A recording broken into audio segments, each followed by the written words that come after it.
কৃষকরা যে সমস্যাগুলোর মধ্যে ইদানিং পড়ছে, এটা দীর্ঘদিনের সমস্যা। যেমন ঠিক মতো সার পাওয়া যাচ্ছে না, সারের যেটা বলা হয় যে ড্যাপ সার, এটা চাহিদা অনুযায়ী দেয়া হচ্ছে না। এই বিষয়গুলো যেন একটা সুষ্ঠু সমাধান হয়, সেই কারণে কৃষক কার্ড করার কথা বিএনপি ঘোষণা করছে। একজনের কাছে কৃষক কার্ড থাকলে তারা নিজেরা এই কার্ড অনুযায়ী যেখানে সারের প্রয়োজন, যেখানে কৃষি ঋণের প্রয়োজন, যেখানে পানির প্রয়োজন, যেখানে কৃষি কাজের জন্য যা যা সুবিধা প্রয়োজন, তা একটা কার্ড দিয়েই সেই সুবিধাগুলো যাতে মানুষ সহজে পায় এবং কারণ তারা তাদের যেন ঘুরতে না হয়।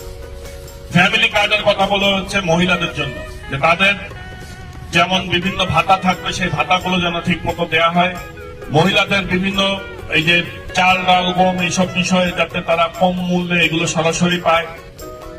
এছাড়াও মহিলাদের জন্য আমার নিজের এলাকা থেকে আমি যেই কথাগুলো বলে আসছি, যে আমরা চাই এলাকায় নারী নির্যাতন বন্ধ হোক, যৌতুক প্রথা, বাল্য বিবাহ বন্ধ হোক, মেয়েদের ন্যূনতম শিক্ষার ব্যবস্থা থাকুক, অন্ততপক্ষে ইন্টারমিডিয়েট পাস পর্যন্ত তারা পড়াশোনা করে এবং তাদের একটা জীবনে যাতে তারা শিক্ষা সুযোগ পায়।